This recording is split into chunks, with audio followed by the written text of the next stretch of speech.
Teriakan dari kamar 13, Jakarta, 2024. Sebuah rumah sakit tua di bilangan Salemba, yang berdiri sejak zaman kolonial, telah lama menyimpan kisah-kisah kelam yang enggan dibicarakan oleh pegawainya. Meski bangunannya sudah direnovasi berkali-kali, satu bagian dari rumah sakit itu tetap dibiarkan utuh.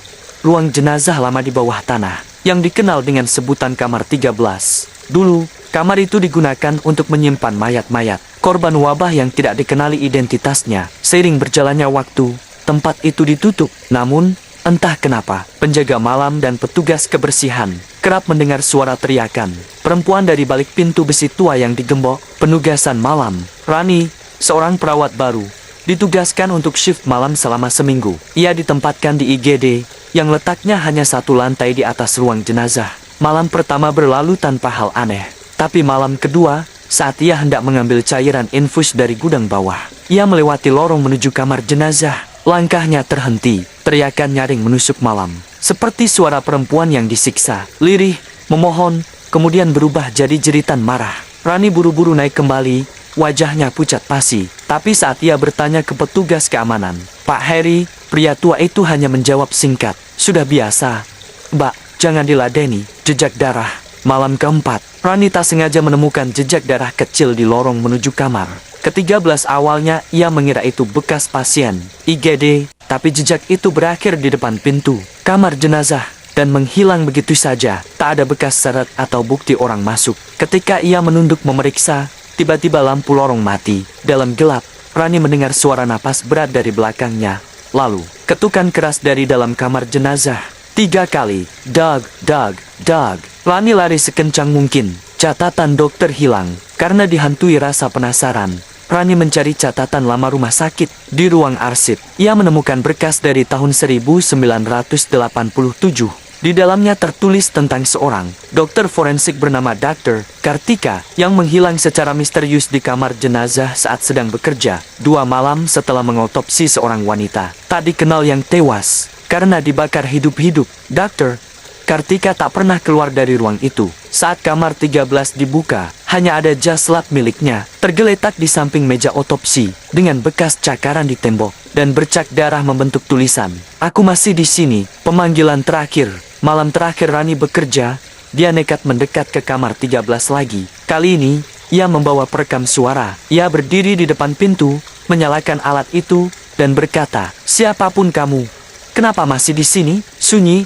Hanya desau angin lorong bawah tanah. Namun tiba-tiba dari dalam, terdengar suara para wanita. "Tubuhku dibuang, aku dibakar, dan dia menutup kasusku." Jeritan panjang menyusul, membuat lampu lorong pecah satu persatu. Perekam di tangan Rani meledak, dan ia pingsan.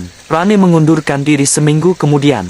Pihak rumah sakit menutup lorong ke ruang bawah tanah. Namun hingga kini, para penjaga malam masih mendengar suara yang sama, datang dari balik tembok tebal kamar 13. Dan jika kamu lewat rumah sakit itu tengah malam, kadang kamu bisa mendengar, "Tolong aku masih di sini." Petugas baru. Setelah Rani mengundurkan diri, rumah sakit merekrut petugas kebersihan malam baru bernama Darto. Pria paruh baya ini keras kepala, tak percaya hantu. Ia menerima pekerjaan itu karena gajinya tinggi dan lokasi dekat dengan kontrakannya di Matraman. Namun sejak malam pertama, ia merasa lorong lantai bawah seperti hidup. Cahaya lampu sering bergetar seperti napas. Dan ada bau gosong samar yang menusuk hidung. Di hari ketiga, Pak Darto disuruh membersihkan area dekat lorong tua menuju ruang jenazah. Meski tak tahu soal kamar 13, ia menemukan pintu lain di balik lemari besi rusak, yang tertutup terpal hitam dan tidak ada di denah gedung. Pintunya berat, terkunci rantai, dan ada ukiran angka pudar. XIB, kunci ganda. Keesokan malamnya, Darto penasaran dan bertanya ke satpam lama, "Pak Harry?" Namun wajah Pak Harry langsung berubah pucat. Ia menarik Darto ke pojok dan berbisik, "Itu bukan kamar 13 biasa. Itu pintu kedua. Dulu ruang itu dibangun untuk jenazah khusus yang meninggal karena ritual atau kecelakaan aneh. Tapi sejak kasus Dr. Kartika, tempat itu ditutup selamanya. Yang aneh, kunci gemboknya nggak pernah bisa digergaji atau dirusak. Pernah dicoba dibuka pakai las. Tapi malamnya operator las mati kesetrum sendiri, padahal mesinnya belum dinyalakan." Pak Harry meminta Darto tak pernah mendekat ke sana lagi. Tapi rasa penasaran Darto terlanjur tumbuh. Mata di balik celah. Tengah malam, Darto kembali ke ruang itu. Ia bawa senter dan obeng. Ia ingin membongkar terpal dan melihat lewat celah pintu. Saat ia berhasil menyibak kain penutup, ada celah kecil di antara pintu dan tembok. Ia menyorotkan senter ke dalam. Gelap, debu, lalu sepasang mata merah menatap balik. Dan tiba-tiba, dari dalam terdengar suara-suara perempuan, sangat dekat. Aku tidak sendiri, ada banyak dari kami. Senter Darto meledak. Listrik rumah sakit padam. Mayat bangkit. Besoknya, geger. Seorang pasien rumah sakit yang baru meninggal menghilang dari meja jenazah. CCTV sempat merekam pergerakan mayat itu bangkit dari tempatnya, lalu berjalan ke arah lorong ruang bawah. Saat tim keamanan memeriksa lorong itu, mereka menemukan bekas telapak kaki. Gosong menuju kamar 13B, tapi pintunya masih terkunci. Namun ada satu perbedaan. Di atas rantai pintu, tergores dengan darah.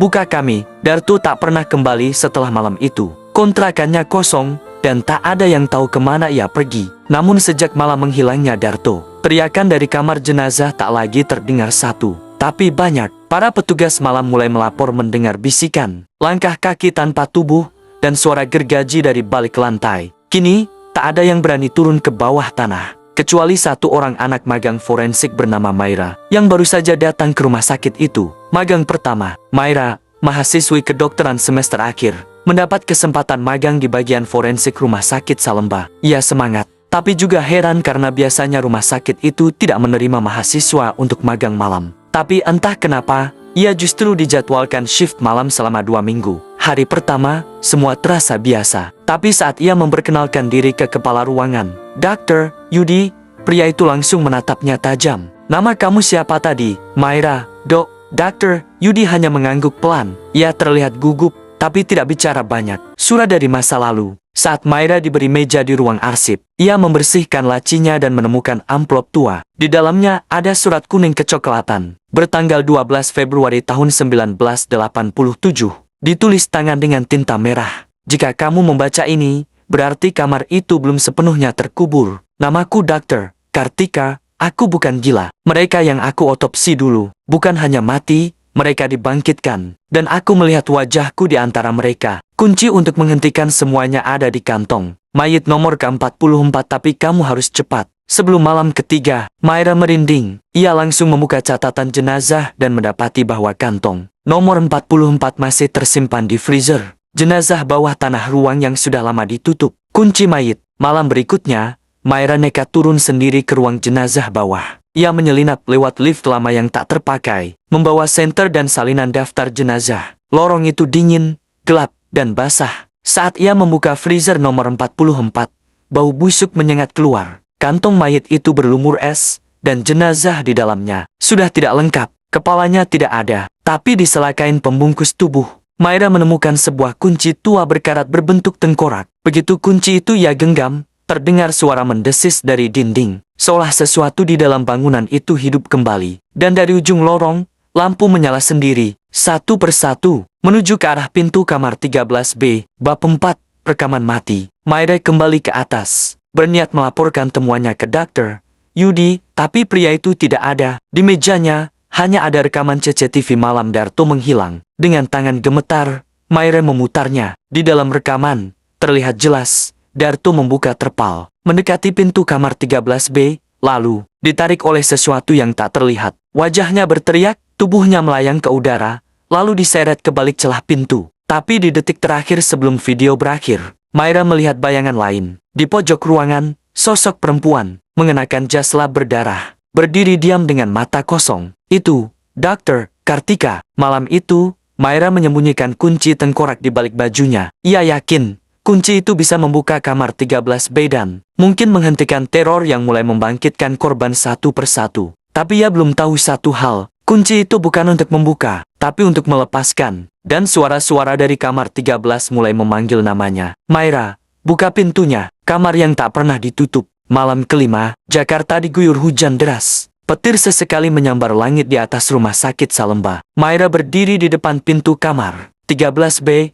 tangannya menggenggam kunci tengkorak. Tubuhnya menggigil, bukan karena dingin tapi karena suara-suara di dalam kepalanya makin jelas. Buka kami ingin pulang, kau pewaris tubuh. Pintu itu, walau terkunci rantai dan gembok tua, seakan menunggu dirinya. Ketika Myra menyisipkan kunci ke lubang gembok, klik, semua lampu lorong padam. Altar terlarang. Kamar 13B lebih luas dari perkiraan. seperti ruangan bawah tanah yang tak pernah dipetakan. Di dalamnya, 5 meja otopsi tua, darah kering di dinding, dan lilin hitam berjejer di sekeliling altar batu berbentuk lingkaran, dipenuhi simbol kuno dan tulang manusia. Di tengah altar, tergantung sebuah foto hitam putih seorang perempuan muda berseragam dokter, Dr. Kartika, tapi matanya dicoret pakai darah, dan di bawahnya tertulis, pembuka gerbang dunia arwah. Myra menyentuh meja altar, dan lantai bergetar. Dari balik dinding, terdengar erangan dan langkah kaki. Semakin banyak, pengakuan terakhir. Tiba-tiba, dari bayang-bayang altar,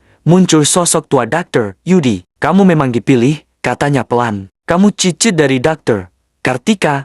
Kami tahu sejak kamu daftar magang. Kamu punya darahnya. Myra terkejut, tak percaya. Darahnya? Untuk apa? Ritual belum selesai. Dulu, Kartika hampir berhasil menutup gerbang arwah. Tapi ia dikhianati. Tubuhnya dekat di meja ini. Sekarang, hanya keturunannya yang bisa menyegel kembali. Atau, membukanya sepenuhnya. Teriakan terakhir. Myra menolak ikut ritual itu. Ia tahu, jika gerbang dibuka sepenuhnya, semua arwah penuh dendam dari masa lalu akan masuk ke dunia manusia. Tapi Dr. Yudi dan para penjaga lama, yang ternyata terdiri dari beberapa staf rumah sakit mulai melantunkan mantra, altar bergetar. Dinding mengelupas, memperlihatkan mayat-mayat berdiri, sebagian tak berkepala, sebagian terbakar. Tapi semuanya menatap Myra dengan mata kosong. Dr. Kartika muncul dari balik altar. Kali ini bukan sebagai hantu, tapi sesosok entitas berwajah rusak. Mulutnya robek seperti senyum panjang. Darahmu, untuk menutup atau membuka, pilih. Myra menjerit, lalu menyayat tangannya sendiri dan berlari ke altar membasahi batu tengah dengan darahnya sendiri sambil berteriak, aku menyegel gerbang ini. Ledakan cahaya memenuhi ruangan. Semua suara lenyap, sepi setelah jeritan. Esok paginya,